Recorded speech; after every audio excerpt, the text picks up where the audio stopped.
Stop or go. Should you answer, do you know why I pulled? Do you know why I pulled you over? Because you're an asshole. That's why.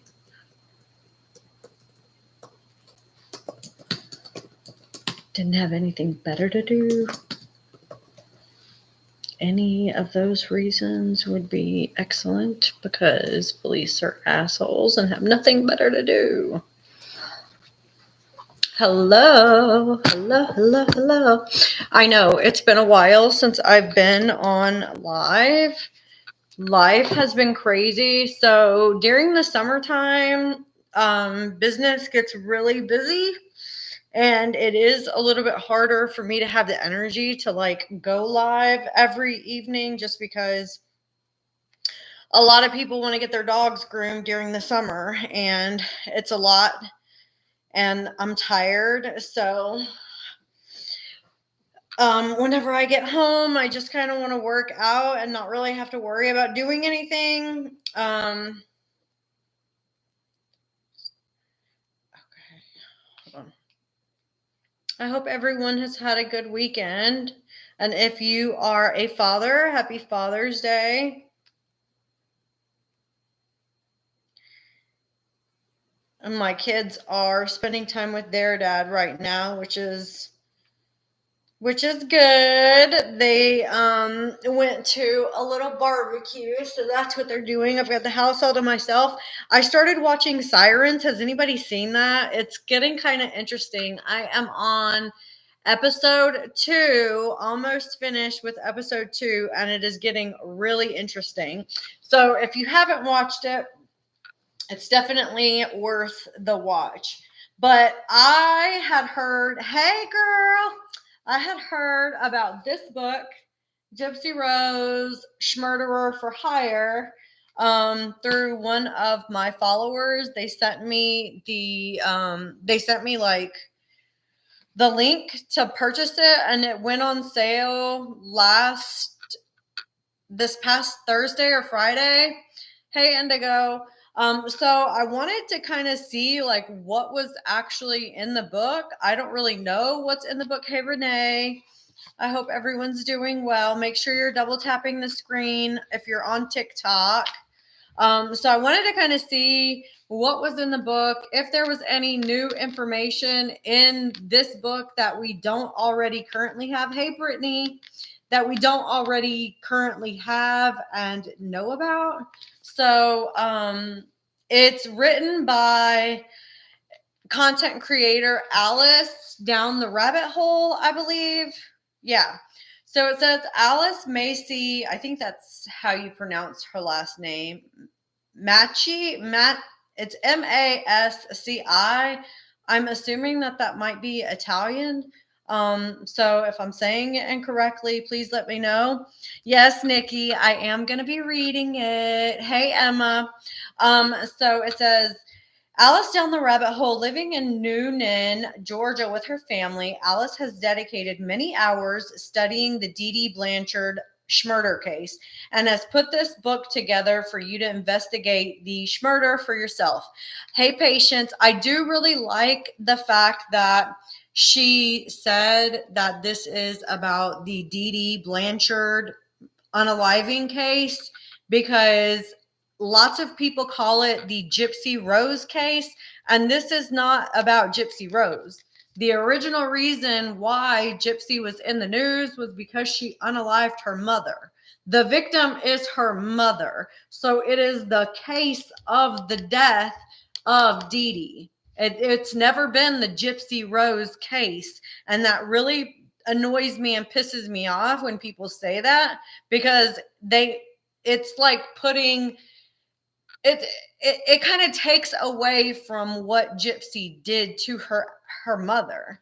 Then let's keep the focus on Dee Dee where it needs to be because she was the one who lost her life that day. In Gypsy Rose Blanchard, hey Michelle, in Gypsy Rose Blanchard, Murderer for Hire, what really happened? Go beyond the headlines and documentaries to examine the shocking truth buried beneath one of America's most infamous murder cases. Was Gypsy Rose truly a victim of long term ABUSE, or was she a manipulative mastermind who orchestrated her mother's death and then framed her boyfriend Nicholas Godejohn to take the fall? Using FOIA documents, interrogation transcripts, court testimony, and unreported forensic inconsistencies, this investigative account reveals disturbing contradictions in the public narrative. From suspicious headlines and hidden bruises to unanswered questions about missing evidence and false online confessions, the facts point to a far more complex and disturbing truth. Did Gypsy KILL her mother on June 9th before Nicholas even arrived? Why did she never mention ABUSE during her police interview? Who inflicted the 13 jab wounds Nicholas never admitted to? And why was critical digital evidence suppressed during his trial? Hey, Sadie. This book challenges everything you thought you knew about the case and exposes how media, manipulation, and legal shortcuts may have let the real orchestrator walk free. I really love that. It's very captivating. Thank you, Renee. And overall, this is what we're going to find out. I really love how she wrote everything back here in the back as just like a general overview of how the book is going to be kind of gone over. Okay, so she's got a table of content, and chapter 1, I don't know how long these chapters are, but I'm going to assume they're not that long considering this book is kind of thin. Thank you, Brittany. Thank you so much for asking everyone to tap the screen. The text is kind of tiny on these pages, but we're going to go through it. Hey, Covert, we're going to go through it page by page until I get tired of reading. And then obviously, if you guys have questions, make sure that you are putting them in the chat, and I will stop periodically so we can look at questions or comments and, have a discussion about that. But chapter 1 is about the story that we were told. Now, we all know the story that we were told as the public, us peasants who aren't on TV for unaliving their own mother, us peasants. The story we were told. The year is 2015. A quiet home in Springfield, Missouri is surrounded by crime scene tape. Inside, 48. She was only 48, you guys. I'm 43. Well, I will be 43 next month. That's 5 years away. I can't imagine how she lost her life at such a very young age. 48 is not that old. Like, that's still very, very young. Thank you, Onward. The book was written by Alice Masci. She goes by Alice Down the Rabbit Hole on YouTube. I'm not sure if she's on TikTok or not, but she goes by Alice Down the Rabbit Hole on YouTube. Claudine Dee Dee Blanchard lies jabbed to death in her bed. A pink wheelchair sits nearby. The home is cluttered with medical supplies, feeding tubes, oxygen tanks, pill bottles, and childlike toys. It looks like the home of a devoted, caring mother for a severely disabled daughter. Two neighbors and news cameras. The daughter is Gypsy Rose Blanchard, a frail girl who cannot walk, has leukemia, muscular dystrophy, epilepsy, and the mental capacity of a 7-year-old. The narrative is clear. A mother, KILLED, while caring for her vulnerable child. But then, the plot twist. Gypsy is missing. And when she's found hundreds of miles away in Wisconsin with her boyfriend, Nicholas Godejohn, the media explodes. The girl in the wheelchair could walk. She wasn't mentally disabled and she didn't have leukemia. And now she was suspected of murder. The perfect headline. What followed was a media storm of the highest order. Headlines around the world told the same story, a case of extreme Munchausen syndrome by proxy, in which a delusional mother invents or exaggerated her daughter's illnesses to gain sympathy and control. The story had everything: a helpless girl trapped and isolated, a twisted mother feeding her pills that she didn't need, a secret romance born on a Christian dating site, a murder planned online and executed in the dead of night. HBO Mommy Dead and Dearest brought the story to millions, followed by Hulu's dramatization of the act, which portrayed Gypsy as a wide-eyed victim of relentless medical abuse. Online forums rallied around her. Viewers cried for her, and journalists, they defended her. She became a survivor, not a criminal, a victim of a parent, not a participant in murder. The illusion everyone believed. Gypsy's life story didn't just fool neighbors, it fooled doctors, charities, and entire national organizations, with Gypsy playing the role of a terminally ill, mentally disabled child, and Dee Dee believing or enabling much of it. The Blanchards were granted access to, hey, a brand new house built by Habitat for Humanity, complete with a wheelchair ramp, special bathtubs, and medical accessibility features, all donated under the belief that Gypsy had a degenerative disease. Hey everyone, if you're just coming on, we're reading this brand new book called Gypsy Rose, Murder for Hire. It's written by Alice Down the Rabbit Hole on YouTube, and I'm probably only going to be reading from about 6 to 7, so we'll get a lot done because the book isn't that thick. If you have questions or if you have comments about anything that I'm reading, make sure you put them in the chat. I love Alice. I do. Oh, hi, Taylor. I understand you wanting your name hidden. I totally understand that and respect that. No worries there. Whatever you feel comfortable with, I'm happy you're in the chat. All expenses paid vacations from the Make-A-Wish Foundation, including trips to Walt Disney World and Universal Studios, where Gypsy was treated like a child with a terminal prognosis. Free flights and hotel stays for medical treatment from the Ronald McDonald House Charities and similar programs, despite the fact that many of Gypsy's appointments were unnecessary or fabricated. Thousands of dollars in charitable donations, gifts, and community support from churches, local fundraisers, and strangers moved by Dee Dee's story.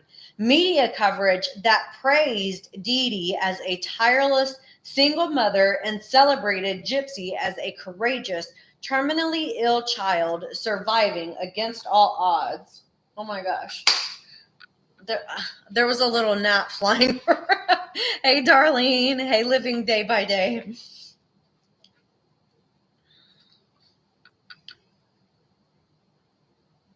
All of it was rooted in deception, sometimes by Dee Dee and often by Gypsy, and in many cases by both. Together, they orchestrated a long-running fraud that not only exploited charities and medical professionals, but manipulated the entire public, which I believe Gypsy is still doing to this day.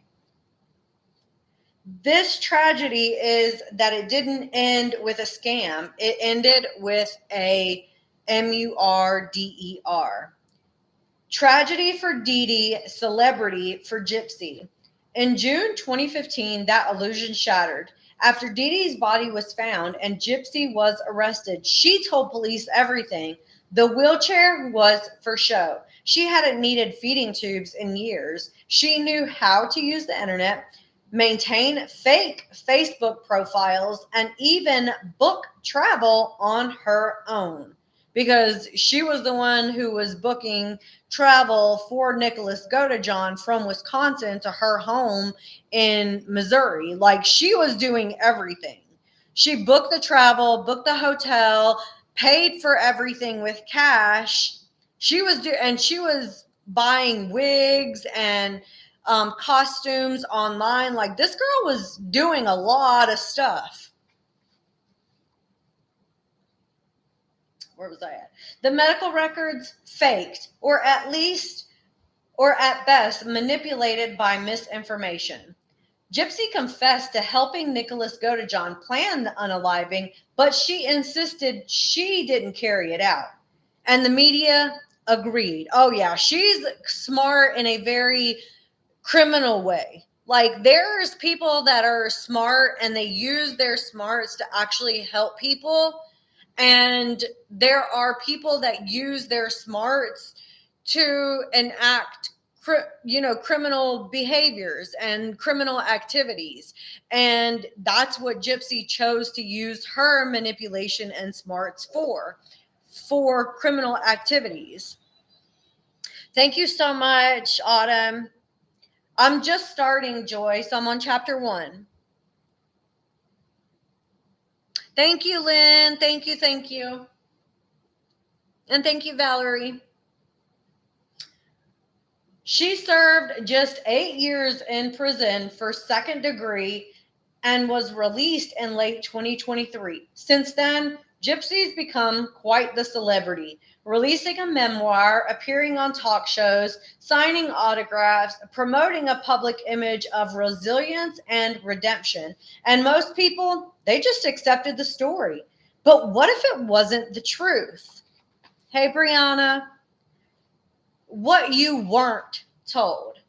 This book will show you another side of the case, the one the public didn't see, the one buried by media producers, ignored by law enforcement, and forgotten by the justice system.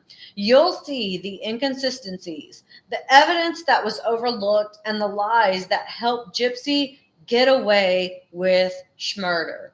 You'll learn how she funded the killing, groomed the I need to come up with a better word before we get shut down.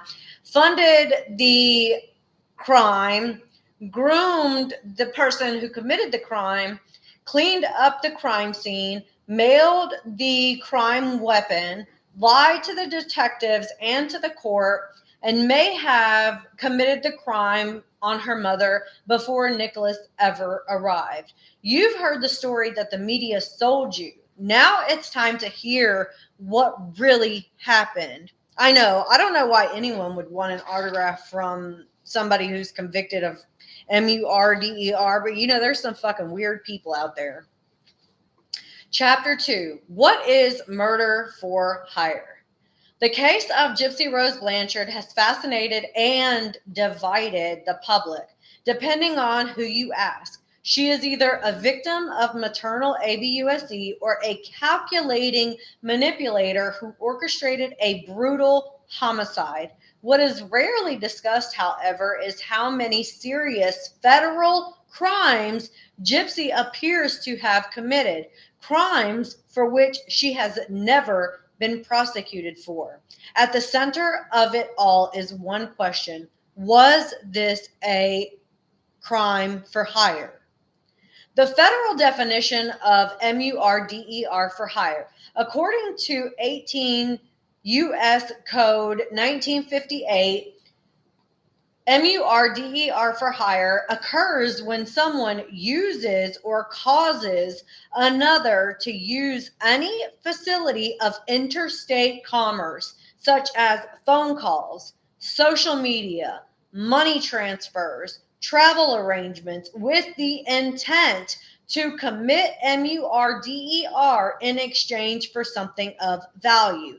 That value can be financial, sexual, or even emotional. In Gypsy's case, all the criteria met. She funded the entire crime plot, including buying the KNIFE, the bus ticket, the hotel, and food for Nicholas Godejohn. She used electronic communication across state lines, Wisconsin to Missouri, to plan every detail. She promised actual access to Nicholas in return for unaliving her mother. She helped plan the cover up and later lied to investigators and on the stand. This is not speculation. It's backed by hard evidence from her own interrogation and Nicholas Godejohn's trial. Dual sovereignty. Why this is not double jeopardy? One might argue, but Gypsy already went to prison. Isn't charging her again illegal? The answer is no, and here's why. Gypsy was convicted in Missouri State of second degree murder. That charge was based on her involvement in her mother's death, but it was not a federal case. Under the doctrine of dual sovereignty, the state and the federal government are separate legal entities. The federal government can still prosecute her under federal statutes, especially for crimes not addressed by the state charges, such as MURDER for hire, interstate conspiracy, and obstruction of justice. This means the Department of Justice still has full authority to bring federal charges against Gypsy today. A pattern of premeditation and criminal facilitation. The public may picture Gypsy as a helpless pawn, but the facts, they tell a different story. This was not an impulsive act. Gypsy had plotted her mother's MURDER on more than one occasion. Nicholas Godejohn testified in court that Gypsy had tried to unalive Dee Dee twice before he ever got involved. First attempt, Gypsy aimed a BBGUN at her mother, believing it to be real.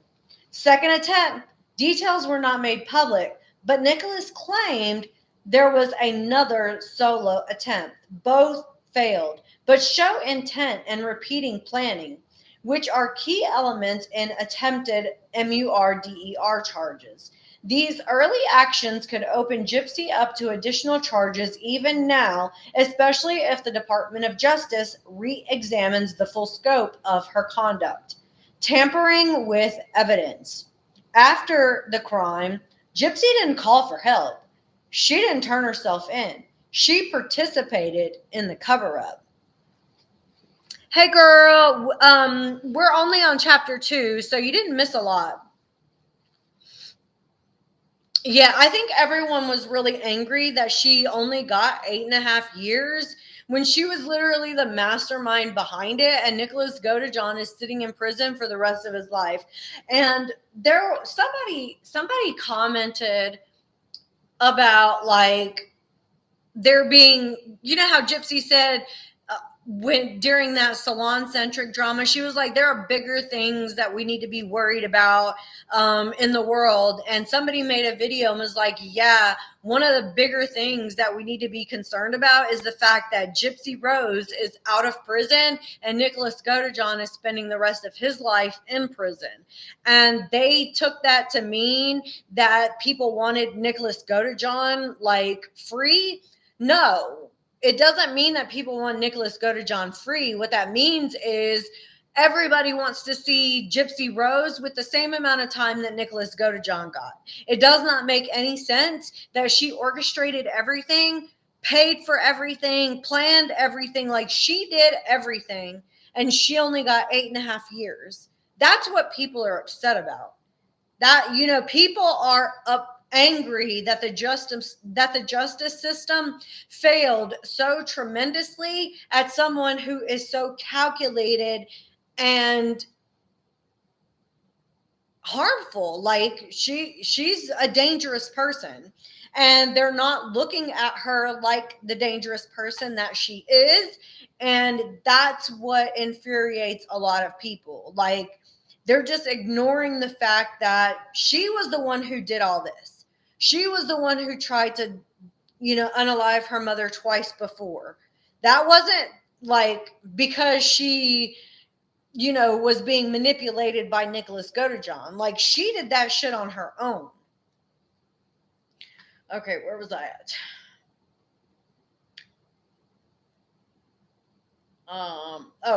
She gave a false testimony during Nicholas Godejohn's trial, including statements contradicted by digital evidence and her own past claims. Perjury during a federal court proceeding and lying to law enforcement are separate prosecutable acts. These falsehoods weren't minor. They influenced the outcome of Nicholas's trial and distorted the public's understanding of the case. But Gypsy, she orchestrated it all. People often forget just how much control Gypsy exerted. She invited Nicholas into her world, knowing he was socially vulnerable and emotionally obsessed with her. She sent him a video tutorial showing her how to unalive her mother. She planned the date and time and even knew in advance what outfit she wanted to wear after her mother's death. Then she fled with Nicholas, had sex with him, and updated Facebook with a cryptic status designed to get people talking before the body was ever discovered. One of the most chilling details, Gypsy told authorities that her mother died on June 9th, and the death certificate confirms this. But Nicholas, he didn't arrive in Springfield until June 10th. Either she lied about the date or someone else unalived Dee Dee before Nicholas ever entered the home. Either way, it raises enormous doubt about who truly committed the crime. Why this still matters. Gypsy Rose may have walked free from her Missouri conviction, but the federal government is not bound by that outcome. She funded a MURDER. She manipulated someone into doing it. She helped clean up the scene. She tampered with evidence. She lied under oath. She possibly even attempted the MURDER herself on more than one occasion. These are not youthful mistakes. These are serious felonies, many of which cross state lines or involve federal jurisdiction. The Department of Justice has the power and arguably the obligation to prosecute Gypsy under federal law, where there is no statute of limitations for MURDER for hire or obstruction of justice connected to a homicide. As we proceed through this book, the case will become clearer. Gypsy was not the innocent girl sold to the public. She was the orchestrator, the manipulator, and quite possibly the MURDERER. And if justice still matters in this country, then her story is far from over. I think maybe what Alice might be getting to is that we have the power as the public to say we're not going to stand for a criminal like her being out on our streets influencing young women, and we need to put pressure on the federal government to actually do something about her crime and charge her with murder for hire. I think that that's why she wrote this book. I don't know if that's why she wrote the book. I'm just implying that that's what it feels like to me. It feels like to me that she wants us, the public, to put pressure on the federal government to say, no, we don't want her out. We don't want her out. We don't want her on social media, and we want to see justice, and we want to see her behind bars because she is a dangerous criminal and should not be on social media influencing young minds, because look what she did the last time. Yeah, I think we hold a lot of power. I do. I've already contacted the FBI cyber crimes unit twice. So if you find it within yourself to want to do that, please go file a report. I've filed 2 on my own personal behalf in reference to Gypsy. Listen, my dog. Listen. Can you hear him?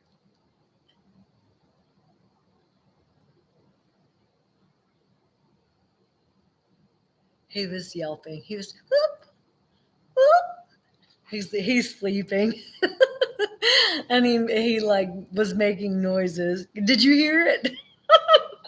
He's so cute.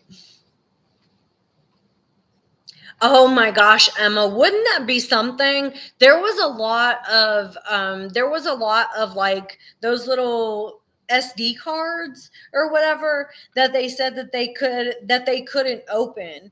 And I'm curious like what was on those SD cards because they never looked at those.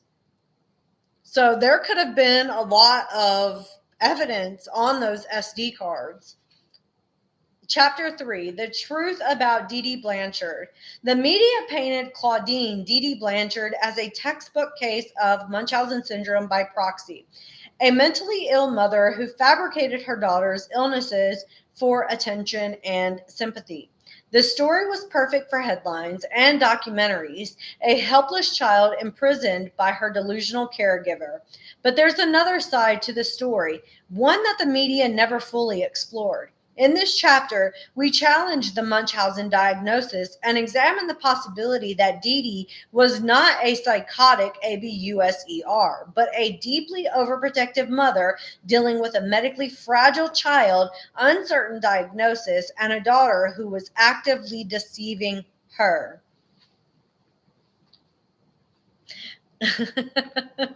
Hey y'all, yeah, I think everybody said he was dreaming. I wish I could get it on film. Because his chest, he'll be like, it'll bounce up a little bit. Hey, Koi. You can tell he's like so relaxed when he does that.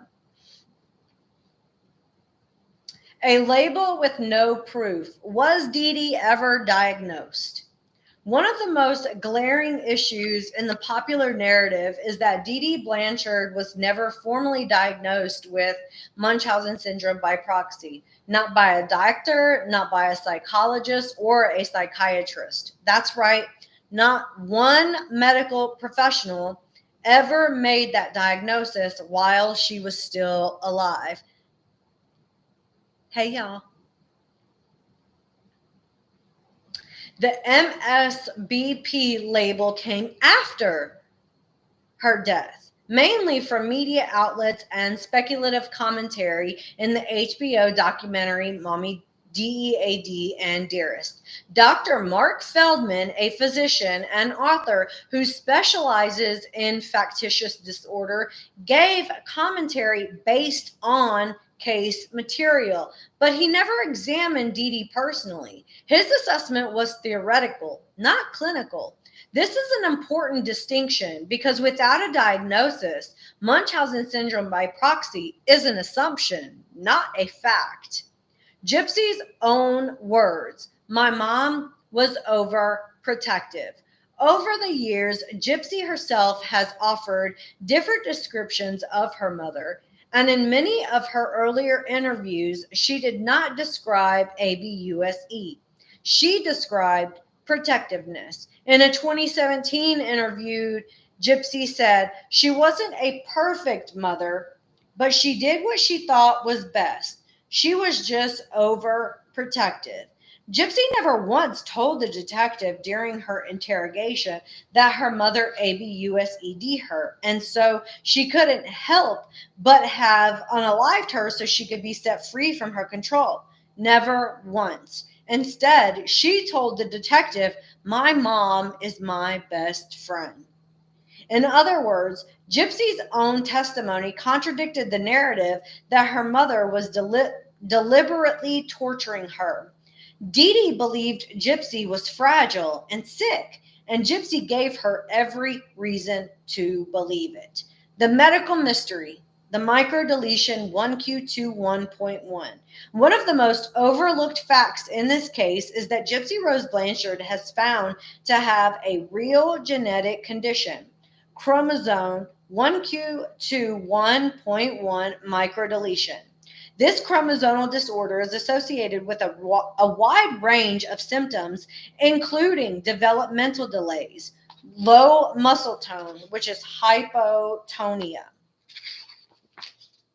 feeding difficulties, learning disabilities, skeletal abnormalities, some features that resemble autism spectrum behaviors.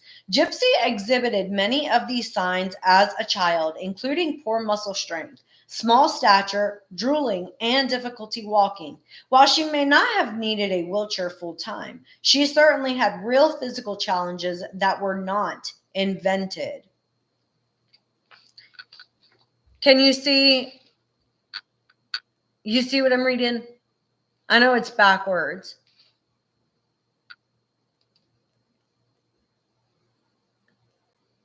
Can y'all see that? Thank you, everyone, for the follows and the likes and everything. Thank you so much. Dee Dee, lacking formal medical training, depended heavily on what Gypsy said she was feeling. So when Gypsy told Dee Dee that she was in pain, Dee Dee took her to doctors. When Gypsy said she couldn't walk long distances, Dee Dee believed her. Far from fabricating symptoms, it now appears that Dee Dee responded to her daughter's complaints in good faith. This book was written by Alice Masci from Alice Down the Rabbit Hole on YouTube. Yeah, she wrote the book. I can't remember when she wrote it, but it came out last Tuesday or Wednesday, and mine came in on yesterday. If it was medical ABUSE, where are the malpractice lawsuits? Gypsy and her defenders have long insisted that she underwent unnecessary medical treatments, surgeries, a feeding tube, medications, and use of a wheelchair. But this raises a crucial legal question. If all of this was truly unnecessary, then why hasn't Gypsy or her attorneys filed a medical malpractice suit? Thousands of patients sue every year for far less, especially if they were subjugated to surgical procedures that caused trauma or long-term harm. Gypsy has had high profile legal representation, and countless media platforms have amplified her story. And yet, not one doctor has been named in a civil lawsuit. Not one hospital has been sued for gross negligence. Not one malpractice claim has been pursued in court. The absence of any legal action suggests two possibilities. The treatments were medically justified based on the information provided by Dee Dee and Gypsy at the time, or any potential claim would fall apart under scrutiny, as Gypsy herself may have exaggerated or consented to certain procedures and even encouraged them. Either way, the failure to pursue civil accountability undermines the narrative of medical ABUSE. It strongly suggests that Dee Dee was not acting alone and that the medical community made reasonable decisions based on the symptoms and the behaviors that were presented. Thank you so much for the gifts, you guys. Medical negligence or caution. Critics point to the fact that Gypsy had multiple surgeries and took medications she may not have needed, but these procedures weren't signed off by Dee Dee alone.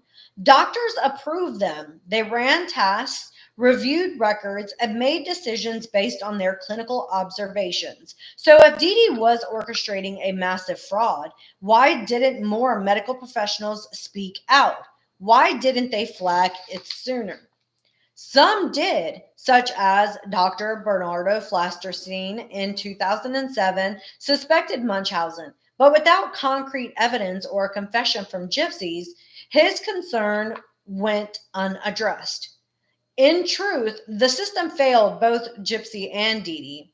But the idea that Dee Dee single-handedly manipulated dozens of physicians across multiple states while fooling school officials, caseworkers, and disability services without Gypsy's cooperation simply does not add up. Gypsy's deception of her mother, a fact the public often forgets. Gypsy hid the truth from her mother too. She admitted in her police interrogation that she always knew she could walk, but didn't reveal it to Dee Dee. She used her wheelchair selectively, often walking when her mother wasn't around. She actively portrayed herself as sicker than she was to people outside the home, perpetuating the illusion. She walked the family dog with a leash, yet later told the media she was traumatized by being leashed. All of these contradictions demonstrate that Gypsy was not a passive victim. She was an active participant in constructing a public image that aligned with being disabled. Her mother couldn't have faked what she herself believed to be real based on Gypsy's own words or actions. Voodoo curse or make believe. Remember when Gypsy said that her mother did put a hex on her with the cow tongue and the pictures? It's called Gypsy Rose, Murder for Hire. A creator on YouTube wrote it. Gypsy has said in more than one interview that her mother put a voodoo curse on her. She said, while smiling and nearly giggling, how her mother got a mason jar, put a cow's tongue in it with a little bit of Gypsy's menstrual blood, and a picture of Dan and a picture of Gypsy. This begs the question, how in the world would Gypsy's mother get her menstrual blood?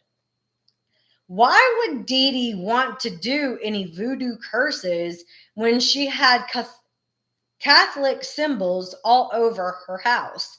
If anyone did a voodoo curse, it was most likely Gypsy. The cow tongue, they say, is supposed to silence someone. Perhaps she wanted to silence her mother from keeping her away from Dan. Who benefits from the narrative? The story of the evil mother and the ABUSED daughter serves multiple agendas. It justified Gypsy's light prison sentence and early release. It allowed for financial gain. Gypsy has profited from interviews, books, and Hollywood adaptations. You know, somebody said that she made $85,000 on that 60 Minutes Australia interview. $85,000 for an hour-long interview on 60 Minutes Australia. $85,000. I have no idea if that's true, but just the thought of her being paid $85,000 for an interview is preposterous. Like, why would 60 Minutes even think that that was remotely okay to do? You know, would they pay Ted Bundy $85,000 for an interview? Would they pay Charles Manson $85,000 for an interview? Would they pay Jeffrey Dahmer $85,000 for an interview? Would they pay Fred and Rose West $85,000 for an interview? Like, that's crazy. Yeah, it makes me sick to think that we're all out here like struggling to make sure that we have food to eat, and she sits down for 1 hour after unaliving her mother and gets paid $85,000. Like, it's demented.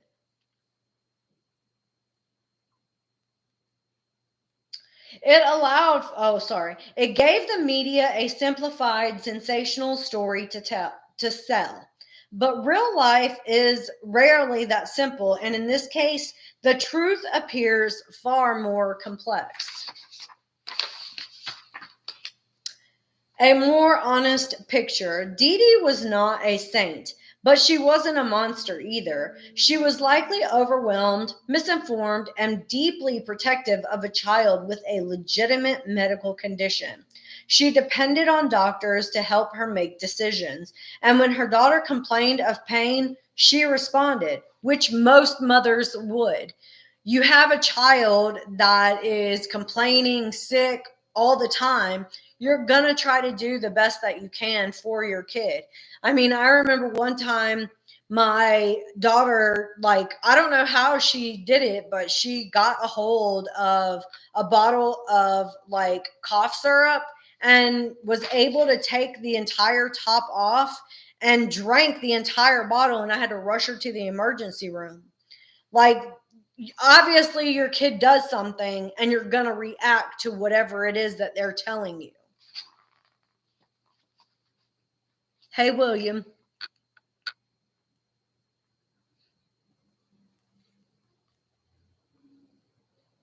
That's what I think too. I also think that Gypsy got to Dan's house and saw that he had roommates and that it wasn't what she wanted it to be. And I think she called her mom because she says in one of the documentaries, she was like, oh, she woke up at 4 o'clock in the morning. How would you know what time she woke up if you, number one, weren't there? And number two, you didn't call her yourself?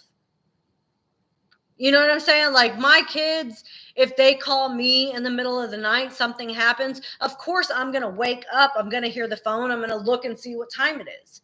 So if it was 4 o'clock in the morning, the only way Gypsy would know that it was 4 o'clock is if she was at home to wake her up or she was the one who called to wake her up at 4 o'clock. She didn't deserve to die for being an imperfect mother. And as we continue through this book, the evidence will reveal that Gypsy was not simply a victim of Dee Dee, but a willing architect of a story that led not only to her mother's crime, but to the manipulation of the justice system, the public, and perhaps even the man now serving life in prison for carrying out the act. I need to grab some water really quick. I have clothes on under this robe too, by the way.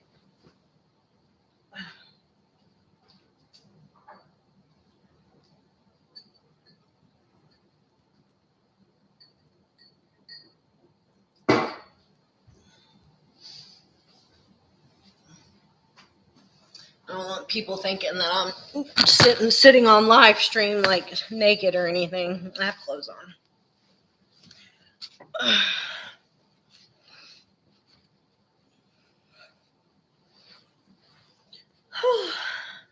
Hey! Thank you, everyone, for tapping and sharing. Okay, hold on. Let me move that because you can see my son in that picture. Robes are for freedom. Well, yeah. But I was working out, so I just threw this on over my workout clothes.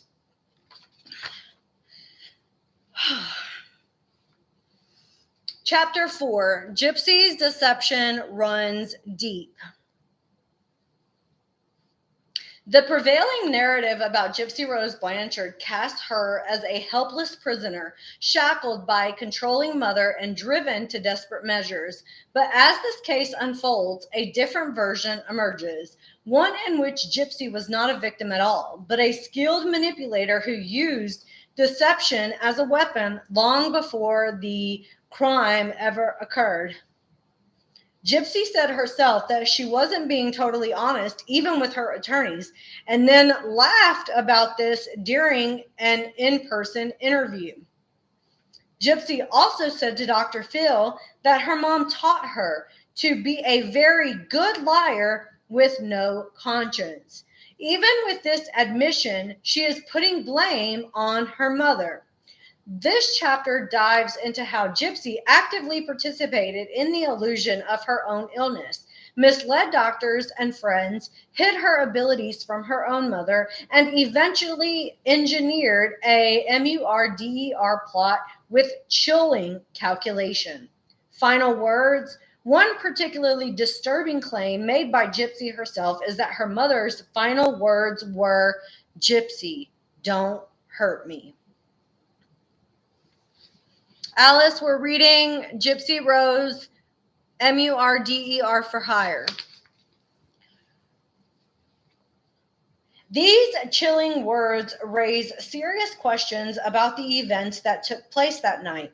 Why would Dee Dee say this to Gypsy unless Gypsy was directly involved in the violent or present during the act? If Dee Dee saw Gypsy rather than Nicholas as a threat, it strongly contradicts the narrative that Gypsy was a helpless bystander. Instead, it supports the theory that she played a far more active and possible physical role in her mother's death.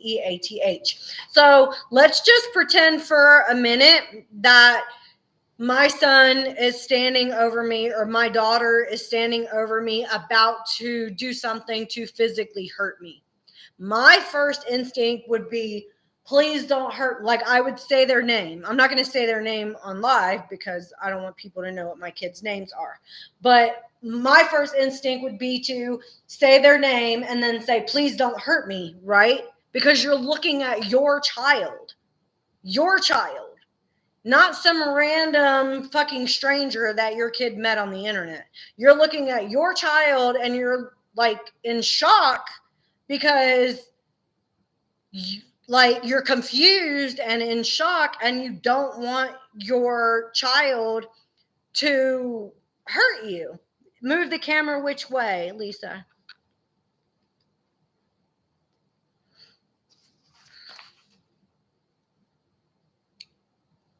Just let me know which way. And then I'll move it back, forward, to the right, to the side. Oh my gosh, thank you so much for the gifts, Queen, and sweetest honey. It's good now? Okay. Was it too close? I'm sorry. Playing the part. From a young age, Gypsy learned how to play the role expected of her. Whether she picked this up through observation,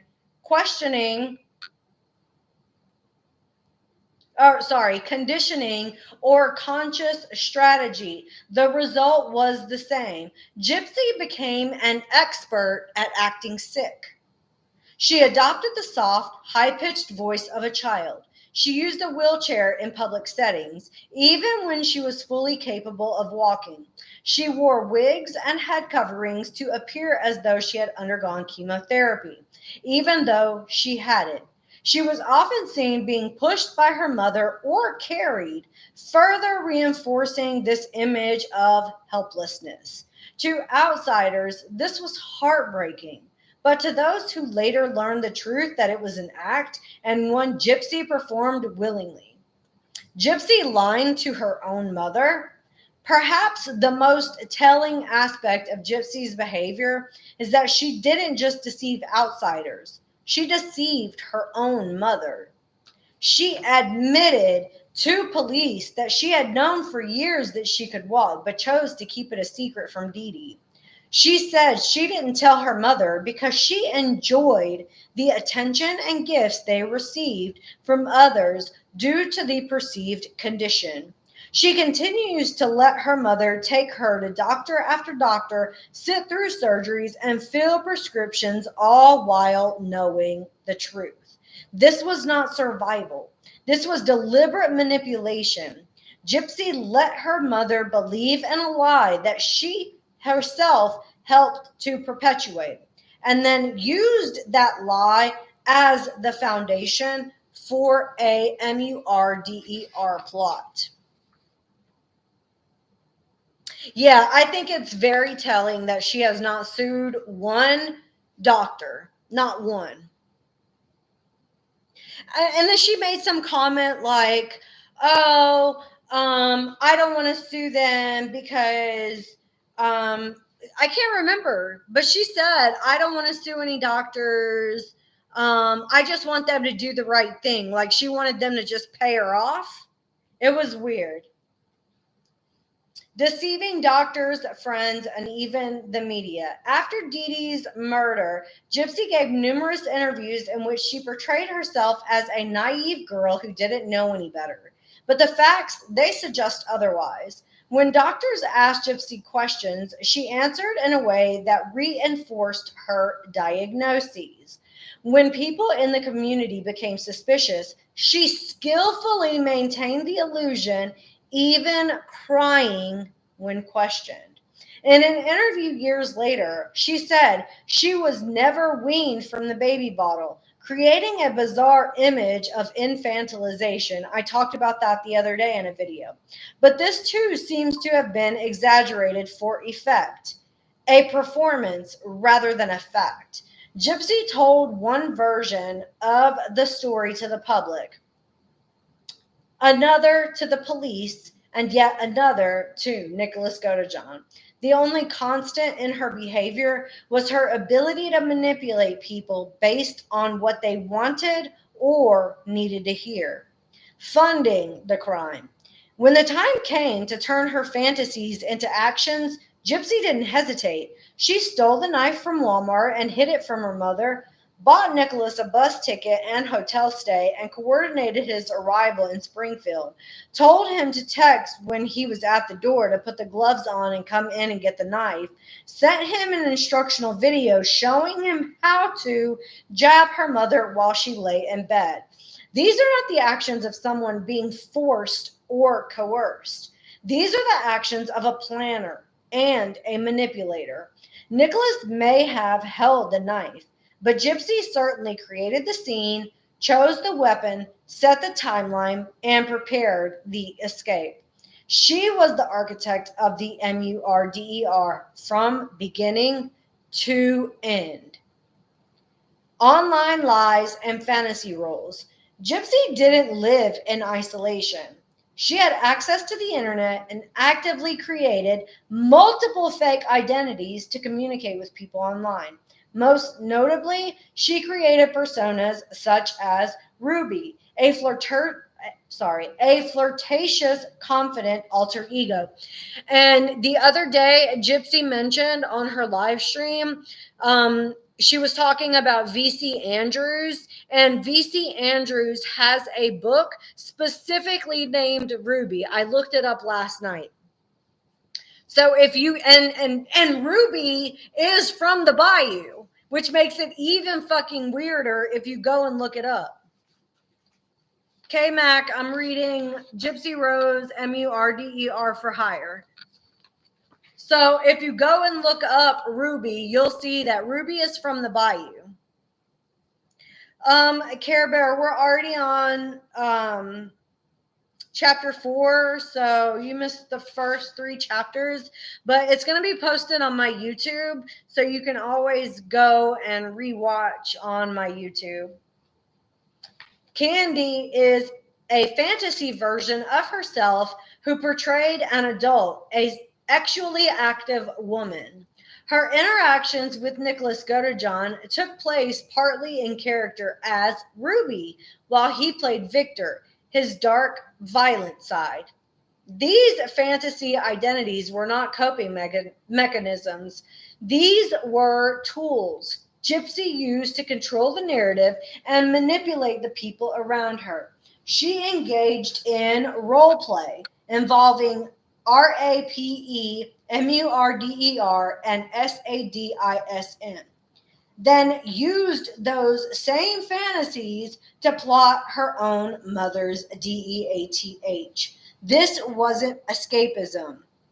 This was preparation. Hey, y'all. Hey, Denise. Oh, it's okay. It's okay. If you really want to watch, if you really want to read the first 3 chapters, you can go watch it on my YouTube. But the first 3 chapters were kind of a breakdown of information that we already know. Like, so chapter 1 was about the story that we were told. Chapter 2 was about what is actually MURDER for hire. And chapter 3 was the truth about Dee Dee Blanchard. So you didn't really miss much. We're just now getting into like the juicy stuff. lies to the police, and lies on the stand. After the MURDER, Gypsy told multiple false stories to law enforcement. She misled detectives about the timing of the crime, stated it happened on June 9th, even though Nicholas didn't arrive until June 10th. She claimed she was a terrified girl and didn't know what would happen, despite having sent step-by-step instructions for the crime.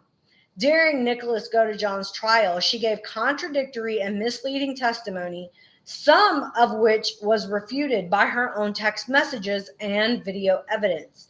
Gypsy wrote the infamous Facebook post stating that BITCH is DEAD.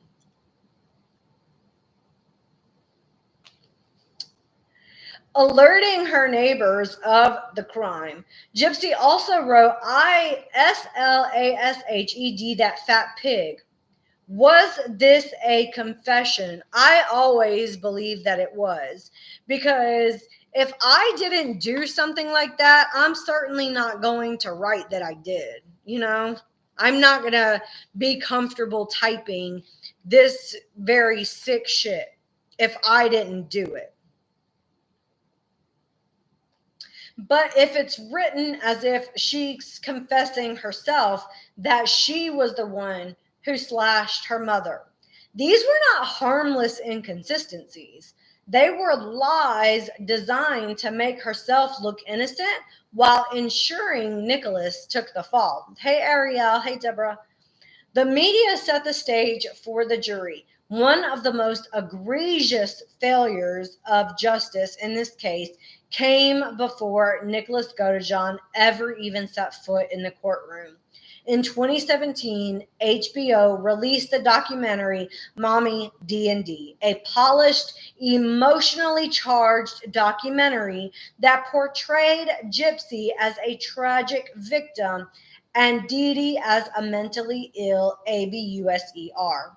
While compelling, the documentary told only one side of the story and ignored major inconsistencies in Gypsy's statements and behaviors.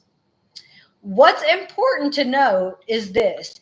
In Mommy D&D aired more than a year before Nicholas's trial. That means millions of potential jurors were exposed to this narrative, including those ultimately selected to sit on Nicholas's jury. The documentary's sympathetic portrayal of Gypsy created a prejudicial public perception that Nicholas was the violent predator and Gypsy was the traumatized puppet. By the time his trial began in late 2018, the public opinion had hardened. It's fair to question whether Nicholas Godejohn ever had a chance at a fair trial, given that the jury pool had already been saturated with emotionally driven, one-sided media coverage. Any evidence that contradicted that documentary's narrative would likely be dismissed or viewed with suspicion. The media had already set the stage, and the outcome was all but scripted. After the MURDER, no signs of trauma. In the immediate aftermath of the crime, Gypsy has showed no visible signs of distress. She was seen on Walmart surveillance walking confidently next to Nicholas, shopping for snacks and magazines. She engaged in actual activity with him shortly after her mother's DEATH without hesitation, and possibly on her mother's own bed, because there were knee prints in the bed that looked like, somebody, having, you know what I'm saying? Somebody doing the damn thing on their knees. She posted a now infamous Facebook update that BITCH is DEAD, which drew attention to the crime before the body was ever even discovered. A pattern, not an exception. What becomes clear... Oh, hold on. I skipped a part. Rather than calling for help or confessing, Gypsy tried to flee with Nicholas and acted as if she had just been liberated, not from trauma, but from inconvenience. That post is still up. It's crazy that Facebook left it. Like they just left it there. A pattern, not an exception. What became clear from this pattern is that Gypsy Rose Blanchard's ability to lie, manipulate, and deceive did not begin with the crime, and it didn't end there either.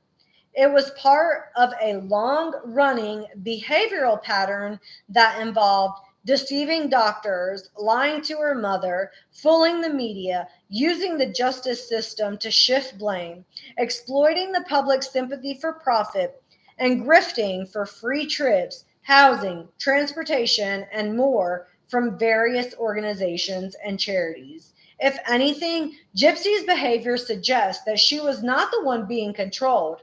She was the one controlling others. And when Nicholas Godejohn became infatuated with her, she used that power to its most dangerous end. In the next chapter, we'll dive deeper into Gypsy's medical history, not to question whether she had any illnesses, but to examine how the diagnosis of chromosome 1q21.1 microdeletion may explain many of her symptoms without needing to blame her mother for inventing them.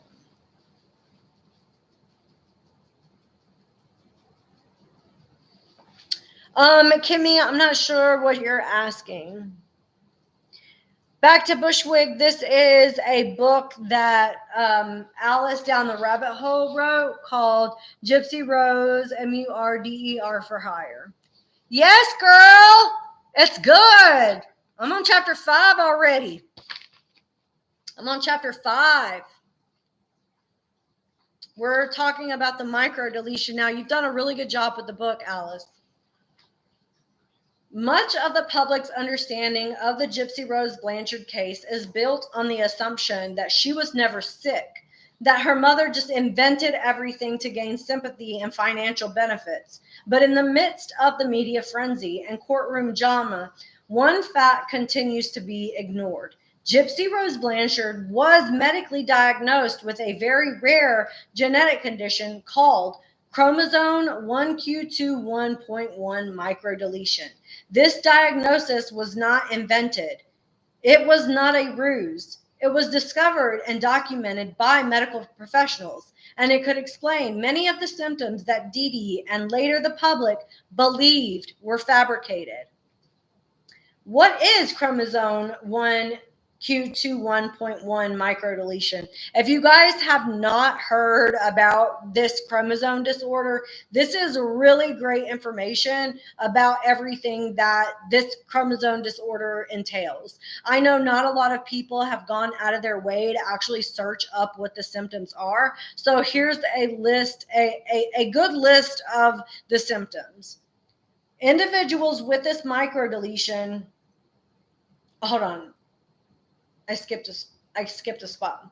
Chromosome 1q21.1 microdeletion is a real genetic disorder involving a missing section of genetic material on the long arm Q of chromosome 1.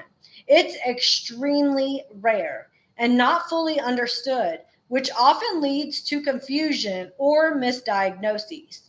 Individuals with this microdeletion can experience a variety of symptoms, including low muscle tone, which is hypotonia, developmental delays, short stature, feeding difficulties, heart abnormalities, learning disabilities, seizure disorders, behavior or psychiatric conditions like autism, anxiety, attention disorders. These symptoms vary widely from one person to the next, which is why 1q21.1 is often called a spectrum disorder. Some people are nearly asymptomatic, while others are significantly impaired.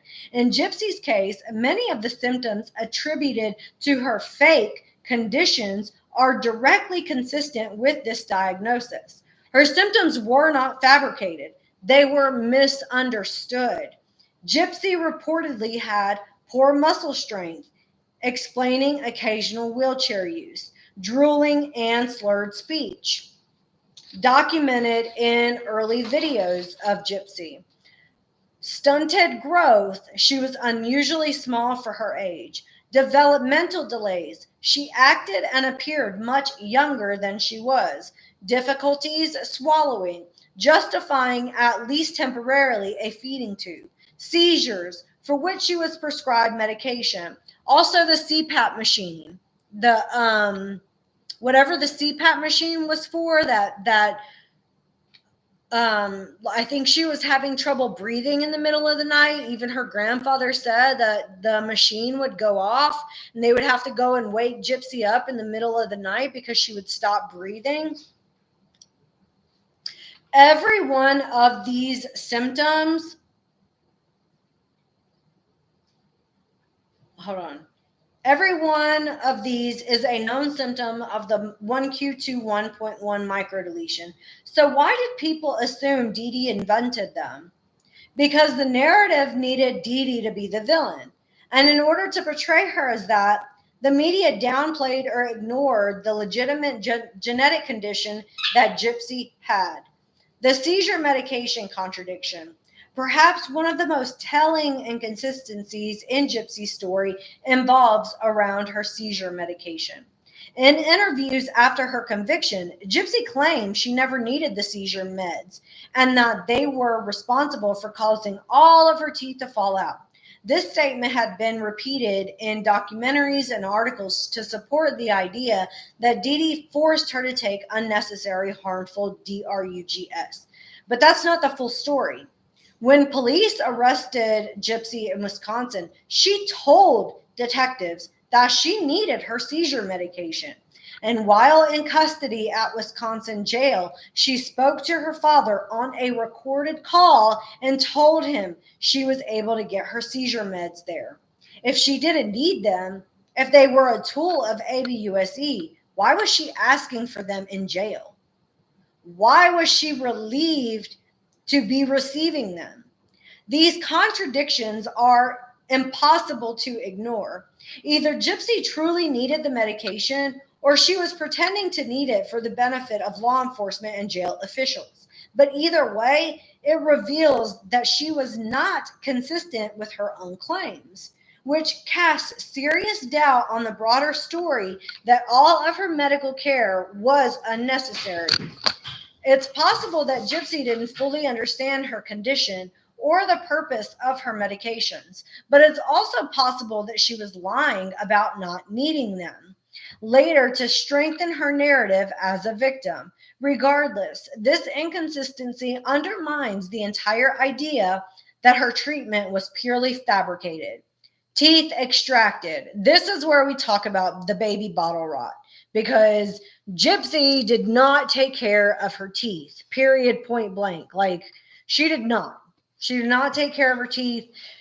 Even though she may not have been sucking on a bottle until the day she was arrested, she did suck on a bottle for quite a long time, which is why in some photos of her when she's like 14, 15, 16, 17, like you can see her teeth are very, very bucked and they are like very they're bucked, they're separated, and you can tell that she wasn't taking good care of her oral hygiene.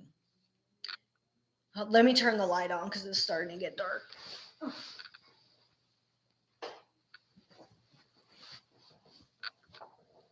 What'd you do with it, Tom?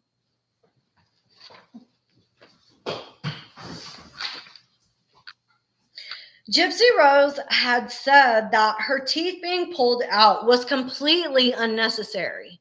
Hey, Mallory. Meanwhile, if you look at old pictures of Gypsy before the teeth were pulled, you can tell that it was very necessary. Her teeth were rotting in her mouth, and for her own safety, the dentist had them pulled. It wasn't something Dee Dee somehow forced the dentist to do. Gypsy also blames her mother for not weaning her off the baby bottle, and so she drank from it still into her early 20s. Wouldn't common sense tell her that a baby bottle is for babies? It's more believable to think that Dee Dee tried to take the bottle from Gypsy, but Gypsy refused to give it up. The sugary strawberry Pediasure drinks gave her bottle rot, and so her teeth were extracted. Doctors, not Dee Dee, ordered the treatments. Another overlooked fact: Dee Dee wasn't the one prescribing the medications or performing the surgeries. These were ordered, approved, and carried out by licensed physicians, often at major hospitals. If Dee Dee was faking everything, then how did she convince dozens of medical professionals across multiple states? The answer may be that she just didn't. If Gypsy reported pain, the doctors responded. If tests came back unclear, specialists were called. If feeding difficulties persisted, a feeding tube was considered. Hey, Jan. Hey, Amelia. Dee Dee may have been overly trusting of doctors and too quick to accept their advice. But again, that doesn't make her ABUSIVE. It makes her a worried parent of a medically complex child. Hold on, you guys. My dog is like staring at me to throw the ball to him. So I'm just going to move it just a little bit so that I can throw the ball to him and still read at the same time, because he gets jealous. Okay, hold on. Let me move so my daughter isn't in the back of the camera.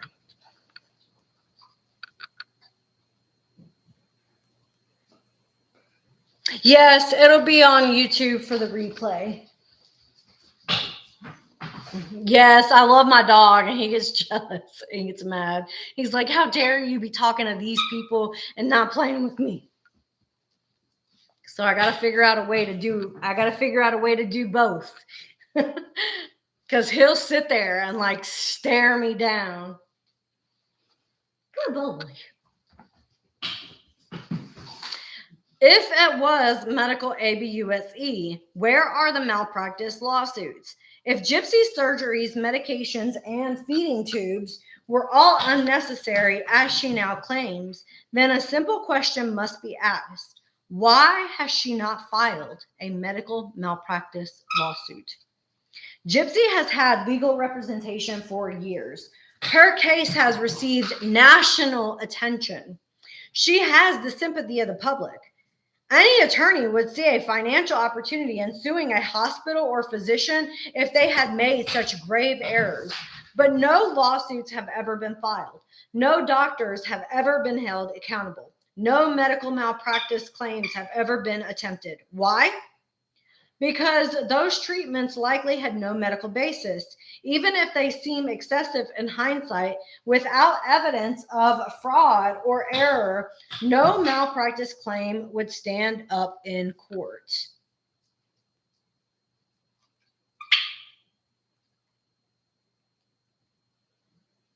And Gypsy's failure to pursue legal action speaks volumes about the real reason she received the treatments, because doctors believed she needed them. Mandy, this is the book Gypsy Rose, Murder for Hire, written by Alice Masci. If I'm pronouncing that wrong, please let me know. She goes by Alice Down the Rabbit Hole on YouTube.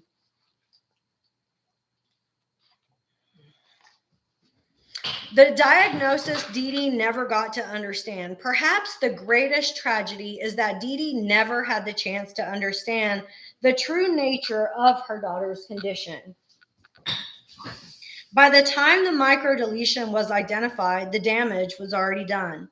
Years of confusion, misplaced trust in doctors, and false assumptions had led to a breaking point. Uh-oh. I hit the soap. I threw it into the kitchen instead of where I normally throw.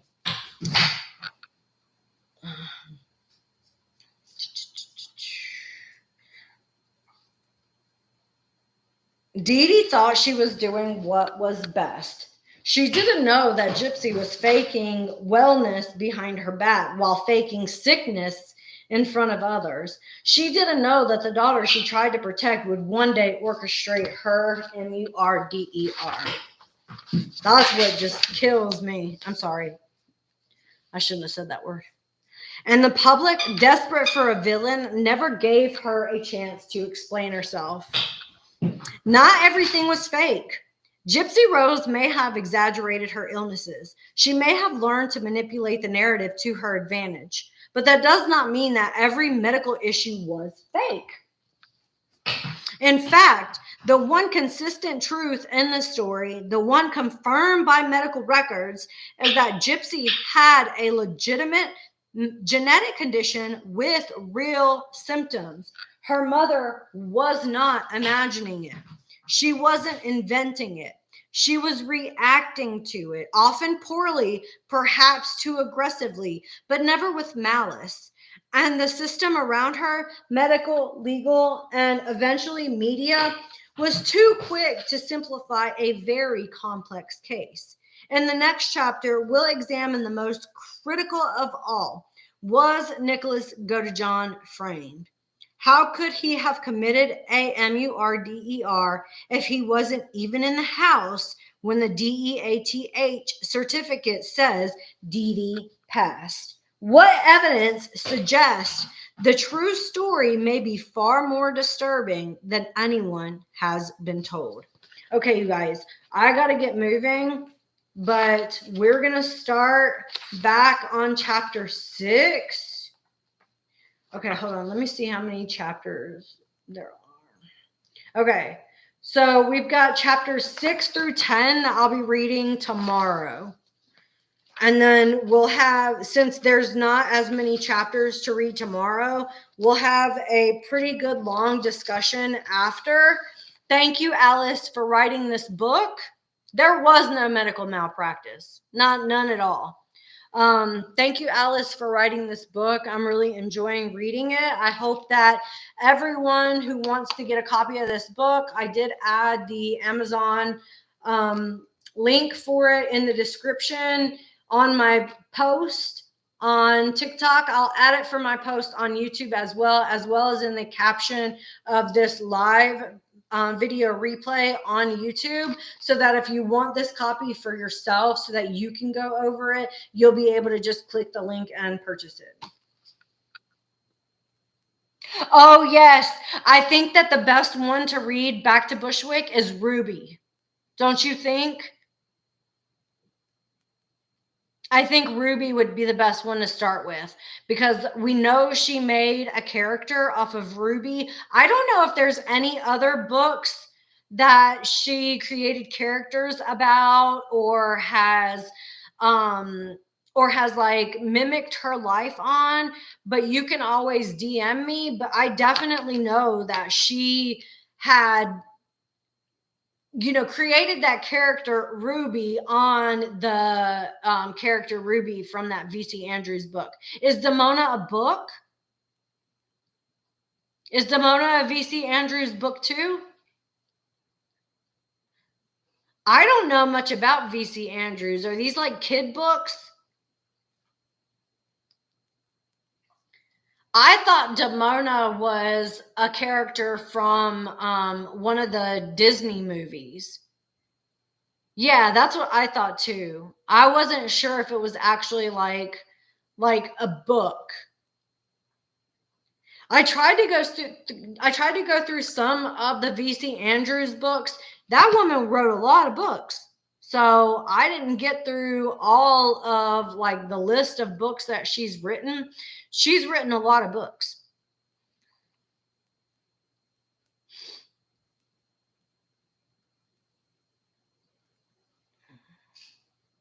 Okay. Those are the dark books. The Flowers in the Attics one.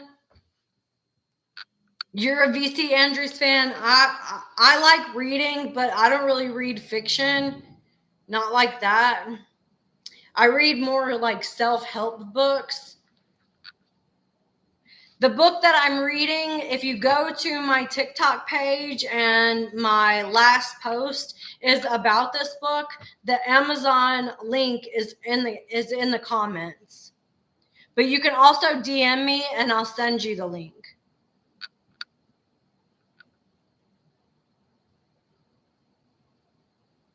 Of course. You guys have a wonderful evening, and I will be back tomorrow at like 7:30 or 8 p.m., somewhere around there. Make sure you have notification bells turned on so that when I do go live, it's going to send you a notification to let you know that I'm going live. You read Flowers in the Attic. Was that book anything related to anything that we know about Gypsy Rose?